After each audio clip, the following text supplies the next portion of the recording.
নমস্কার বন্ধুরা, আমি মৌসুমি। আউটসেটের নতুন আর একটা ব্লগে আপনাদের সবাইকে স্বাগত জানাই। রেডি?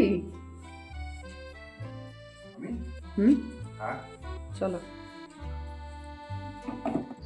তো আমরা দুজনেই রেডি। এখন একটু বাজার বেরোবো। বাজারে কিছু জিনিসও কেনাকাটা করতে হবে, আর তার সঙ্গে একটা বিয়ে বাড়ি আছে সামনে, সেই বিয়ে বাড়ির গিফটটাও কিনবো, তাই বাজার যাওয়া। চলুন বাজার বেরোই দুজনে। আর যে দোকানটায় যাব সেই দোকানটা আমরা খুব ছোটবেলা থেকেই আসি। দোকানটা তখন খুব ছোটই ছিল, এখন বিশাল করেছে। চলুন সেই দোকানটাও আপনাদের দেখায়। আমাদের কাঁদির মধ্যে সব থেকে বড় দোকান মনসা বস্ত্রালয়। ছোট থেকে আসি বললাম কেন জানেন তো, আমার বাপের বাড়িতে পাঁচতুকি আর কাঁদি খুব কাছাকাছি, তাই আমরা পুজোর বাজার করতে কাঁদিতেই আসতাম। সেই জন্যই বললাম যে ছোট থেকেই দোকানটাতে আসি। তো বাজারে যেতেই ঢুকতেই এই রাস্তায় একটা ভালো মিষ্টির দোকান পড়ে। এই যে এটা প্রাণ গোপালের মিষ্টির দোকান। যদিও নাম লেখা আছে নিতাই মিষ্টান্ন ভাণ্ডার, কিন্তু এটি প্রাণ গোপালের দোকান বলেই বিখ্যাত। প্রাণ গোপালের মিষ্টির দোকান বলে সবাই এটা চেনে। কাঁদির বেশ নাম করা একটা দোকান। এখানে প্রচুর রকমের মিষ্টি পাওয়া যায়। এই যে দাঁড়ান আপনাদের দেখায় একবার। এই যে মিহিদানা, কালাকাঁদ, ছানার কেক, বালুশাই, মনোহরা, নানান রকমের সন্দেশ, তারপরে এখন ওই যে মোয়া জয়নগরের, তারপর এদিকে রসগোল্লা আছে, না বোঁদে আছে, পাটিসাপটা বিক্রি হচ্ছে দেখুন, চকলেটে মোড়া সন্দেশ, আমসত্ত্বে মোড়া সন্দেশ, তারপর রাজভোগ, ভ্যারাইটিস মিষ্টি, বাপরে বাপ, আমি তো সবের নামও জানি না। মেলা রকম সাজানো আছে, লাড্ডু টাড্ডু সমস্ত কিছু। তা আমার এই মালাই চপটা ভালো লাগলো, এটা নিচ্ছি, আর লবঙ্গ লতিকা নিচ্ছি, আর এই ভাজা মিষ্টি কিছুটা নিচ্ছি। এটা নিয়ে এবার যাব কাপড়ের দোকানে। আর যদি কিছু টুকিটাকি মনে পড়ে সেগুলোও নেব। বেশি দেরি করলে আবার হবে না, ওইদিকে ছেলেকে পড়াতে আসবে বাড়িতে, তাড়াতাড়ি ফিরতে হবে। তো আমরা চলে এলাম মনসা বস্ত্রালয়। মনসা বস্ত্রালয়ে যখন প্রথম প্রথম আসতাম ছোটবেলায় মায়ের সঙ্গে, যখন আমরা ফ্রক পরতাম, তখন এই কেবল এই গ্রাউন্ড ফ্লোরটা, তাও এত বড় ছিল না, ছোট ছিল। তো এখানে সব কিছু পাওয়া যেত, শাড়ি, রেডিমেড পোশাক, বাচ্চাদের বড়দের সব কিছু। আর এখন কিন্তু এটা 4তলা বিল্ডিং হয়ে গেছে। এই যে গ্রাউন্ড ফ্লোরটা, এখানে গ্রাউন্ড ফ্লোরে পাওয়া যায় জিরো সাইজ থেকে 10-12 বছরের ছেলে মেয়েদের পোশাক পরিচ্ছদ। লিফটেরও ব্যবস্থা আছে এখানে, কিন্তু আমি সিঁড়ি দিয়েই উঠছি, কারণ ফার্স্ট ফ্লোরে শাড়ির শোরুমটি, আর আমি যেহেতু কনের কিছু নেব, সেই জন্য আমাকে শাড়ির শোরুমেই আসতে হচ্ছে। এখানে মহিলাদের সব কিছু পাওয়া যায়, যেমন ধরুন শাড়ি, সায়া, ব্লাউজ, চাদর, মহিলাদের যা কিছু লাগবে সব কিছু এই ফার্স্ট ফ্লোরে ব্যবস্থা করা আছে। অন্য কিছু কিন্তু পাবেন না, মহিলাদেরই শুধু পাওয়া যাবে। তো আমি যেহেতু নতুন কনের গিফট নেবো, তো আমি চাদর বললাম ভালো লাগবে শীতের সময়। তো চাদরটা দেখুন খুব সুন্দর লাগছে। আমি লাল চাদরই বার করতে বলেছি, বিয়ের কনেকে লাল ভালো লাগবে বলে। চাদরটা কিন্তু খুব সুন্দর, শালের মতো কাজ করা। দেখুন আপনাদের এবার দেখা, এই দেখুন খুব ভালো লাগছে দেখতে। তবু আরও 2-4টে দেখি। নীলটা খুব একটা মানাচ্ছে না, সেই জন্য বললাম নীলটা নেব না। তো লালগুলোই বের করেছে। তো এখানে আসার কারণ কি জানেন তো, সেই ছোটবেলা থেকে আসছে, এরা যেন খুব পরিচিত, মালিকটা তো ভীষণ পরিচিত, তার সঙ্গে কিছু কিছু কর্মচারী সেই পুরনোই আছে। তো ওরা জানে আমরা কিরকম জিনিস নেব, ঠিকঠাকটা বের করে দিতে পারে। আর সোমা শাড়ি সেন্টারে কাপড় নিই, ওরাও ঠিক বের করে দেয়। মনসাতেও কাপড় নিই না তা নয়, মা যেমন নিত আর কি সোমাতে মনসাতে সেরকমই। কিন্তু আমাকে যতই অন্য জায়গায় নিয়ে যান, বহরমপুর বলুন, কলকাতা বলুন, আমার যেন মনে হয় এরাই আমাদের ভালো, এরা আমাদের নিজের আপন, আমাদেরকে খুব সুন্দর দেখায় মনসা বস্ত্রালয়, সোমা শাড়ি সেন্টার। আমাকে যতই নিয়ে যান আমার কিছু পছন্দ হবে না, সেই মনসা বস্ত্রালয় বা সোমা শাড়ি সেন্টার এগুলোই পছন্দ হবে। চাদরটা গায়ে নিয়ে দেখুন ভালোই লাগছে, ওরাও সবাই বলছে খুব সুন্দর লাগছে। তো এটাই নিয়ে নিই। এবার আর বললাম যে এক গিফট প্যাক করে দিতে, এটা পছন্দ হয়ে গেল। চলুন এই দিকটা একবার ঘুরে দেখায় আপনাদের, দাঁড়ান।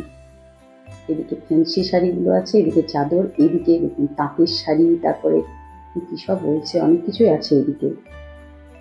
খুব সুন্দর দোকানটা, দারুণ সাজিয়েছে, আমার খুব ভালো লাগে। আমাদের কানের মধ্যে সব থেকে বড় দোকান, এত বড় দোকান আর নেই। তো ক্যাশ কাউন্টারে ক্যাশ করছে। তো চলুন ছেলের জন্য একটা প্যান্ট নেব, এবার সেকেন্ড ফ্লোরে যাব। আর এই দেখুন, এই আমার এত ভালো লাগে যখন আসি না, নতুন নতুন শাড়ি পরে দাঁড়িয়ে থাকে ভালো ভালো। আর এই যে খুবই ভালো লাগে, মনে হয় এক একটা যতবার আসি নতুন নতুন শাড়ি, ওদের শাড়িগুলো এত পছন্দ হয় মনে হয় যেন টপ করে একটা তুলে নিই। কিন্তু সবসময় তো শাড়ি নেওয়া সম্ভব নয়, সেই জন্য আর নেওয়া হয় না। চলুন এবার সেকেন্ড ফ্লোরে যাই। সেকেন্ড ফ্লোরে জেন্টসদের জন্য, ছেলেদের সব কিছু পাবেন। এই দেখুন, এখানেও কটি দাঁড়িয়ে আছে, বেশ ভালো লাগছে।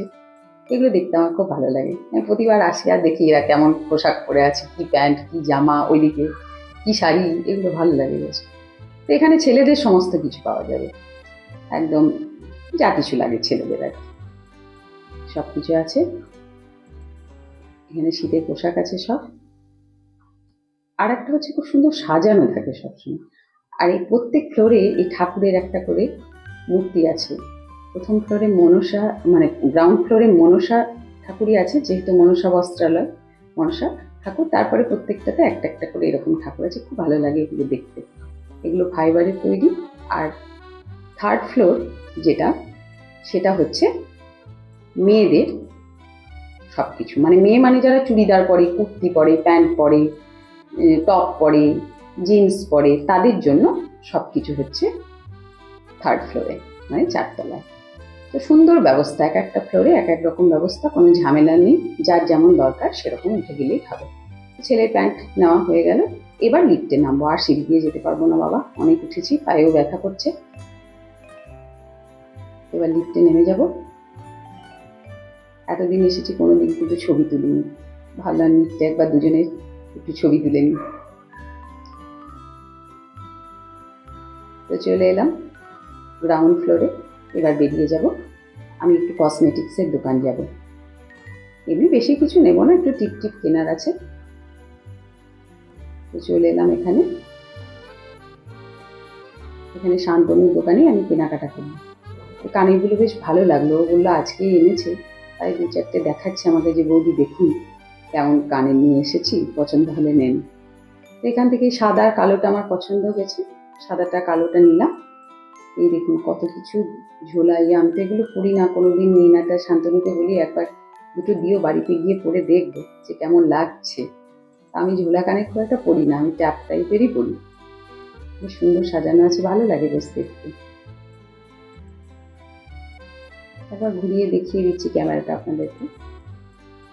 আমি টিপ নিলাম, আর চুলে বাঁধার ওটা ক্লিপও নিলাম, ক্ল্যাচার, আর কানের নিলাম। ব্যাস, এবার বাড়ির পথে রওনা দিই। অনেকটাই দেরি হয়ে গেছে, যতক্ষণ বাজারে থাকবো শুধুই মনে হবে কেনাকাটা করি। তো দেরি হয়ে গেছে, বাড়ি যাই, ছেলেটি একা আছে, আর রান্না বান্নাও করতে হবে বাড়ি গিয়ে। তো বাড়ি এসে ঝটপট ভাতটা বসিয়ে দিয়েছি। এবার কি কি কেনাকাটা করেছি আপনাদের একটু দেখাই, চলুন। আপনারা তো দেখলেনই যে আমি মনসা বস্ত্রালয়ে চাদরটা কিনেছি, তো ওরা গিফট প্যাক করে দিয়েছে, যার জন্য আর চাদরটা খুলে আপনাদেরকে দেখাচ্ছি না, আমি তো গায়ে নিয়েই দেখিয়েছি, আপনারা তো দেখিয়ে নিয়েছেন চাদরটা। আর এই প্যান্টটা নিলাম ছেলের জন্য। আর নিয়েছি দুটো কফি কাপ, ওই আগের কফি কাপটা একটা ভেঙে গেছে, যার জন্য দুটো নিলাম। এটা আর আপনাদেরকে দেখাইনি, অত দেখালে ভিডিও বড় হয়ে যাবে, সব কেনাকাটা আর দেখানো হয়নি। আসার পথে দোকানটা ছিল, ওখানে তাড়াতাড়ি করে কফি কাপটা নিয়ে চলে এসেছি, তো আর সেভাবে ভিডিও করা হয়নি। দাঁড়ান কফি কাপটা দেখাই। এই যে কফি কাপ, দুটো একই রকম দেখতে, সুন্দর না? ফুলটা আমার খুব পছন্দ হয়েছে বলে এটাই নিলাম, জোড়া নিলাম, ওরা বাবা ছেলে খাবে। আর যেটি ভাঙেনি পুরনো সেটি আমার। আর এই শান্তনুর দোকানে এগুলো নিয়েছি। আর এই ক্ল্যাচার দুটো শান্তনু বললো খুবই চলছে বৌদি, নেবেন? তো আমার বেশ ভালোই লাগলো, বেশ বিড়াল বিড়াল খরগোশ খরগোশ দেখতে লাগবে, তার জন্য। আর এই দেখুন সাদা আর কালো কানের দুটো নিয়েছি। তো আমি গিফটগুলো আপনাদের দেখাচ্ছি, আর ওদিক থেকে কফি কাপটা বের করেছি বলে এবার ওদের মনে হচ্ছে কফি খেতে। বলছে নতুন যখন কাপ এসেছে তাহলে 1 কাপ করে কফি খাওয়া যাক। চলুন তাহলে এবার রান্নাঘরে যাই, কফি বানাই। বাইরে থেকে এলাম তো বেশ ঠান্ডা লাগছে, 1 কাপ করে কফি খেলে বেশ গরম ধরবে, আমারও ইচ্ছে করছিল। ব্যাস, কফিটা বানাবো। নতুন কাপ দুটো ভালো করে ধুয়ে পরিষ্কার করে নিলাম। আর সেই পুরোনো কাপ আমার ভাগ্যে। এবার তিনজনে 3 কাপ কফি করব। কফি, আমুল সব নিয়ে নিলাম। শীতকালে কফি খেতে কিন্তু বেশ ভালো লাগে। কফি বারবার খাই না আমরা, সন্ধেবেলায় একবার খাই। আগে কিন্তু আরও খেতাম, মানে অনেকবার করেই খেতাম। এবার কমিয়ে দিয়েছি। এখন মিষ্টি, কফিতে একটু মিষ্টি না দিলে তো ভালো লাগে না, চিনি না দিলে। আর আমি চিনি ছাড়া খাই, সেই জন্য আমি অতটা কফি খাই না খুব একটা, একবারই খাই। বিকেলে একটু চা খাই, হয়তো রাত্রির দিকে মানে 8টা, 7:30, 8টার দিকে একটু কফি খেলাম, এরকম। আমি আমুল আর কফি একসাথে নিয়ে গরম দুধটা এর মধ্যে দিয়ে তারপর গুলিয়ে নেব। অনেকে আবার ওই ফুটন্ত দুধ যেটা আমি সসপ্যানে রেখেছি সেটাতে করে নেয় একবারে দিয়ে, তো আমি এইভাবেই করি। এবার ফুটে গেলে নামিয়ে নেব। ওদের দুজনের চিনি মিশিয়ে দেব, বাবা ছেলে, আর আমারটা তো চিনি ছাড়া। এই ঠান্ডায় কফি খেতে খেতে গল্প করতে বেশ ভালো লাগে। কিন্তু বলুন, আমার মতো কার কার ভালো লাগে আমাকে একটু কমেন্টে জানাবেন। তো এবার কফি খেয়েই রান্নার দিকে চলে যাব। তো বন্ধুরা, আমি আজকের মতো ব্লগটা এখানেই শেষ করছি। আপনাদের আমার আজকের ব্লগ কেমন লাগলো একটু কমেন্ট করে জানাবেন। ভালো লাগলে অবশ্যই একটা লাইক করে দেবেন, আর আমার চ্যানেল সাবস্ক্রাইব করে আমার পাশে থাকবেন। তো আজ এই পর্যন্তই। আবার হাজির হয়ে যাব নতুন আর একটা ব্লগ নিয়ে। ততক্ষণ পর্যন্ত ভালো থাকবেন, সুস্থ থাকবেন, সাবধানে থাকবেন। ধন্যবাদ।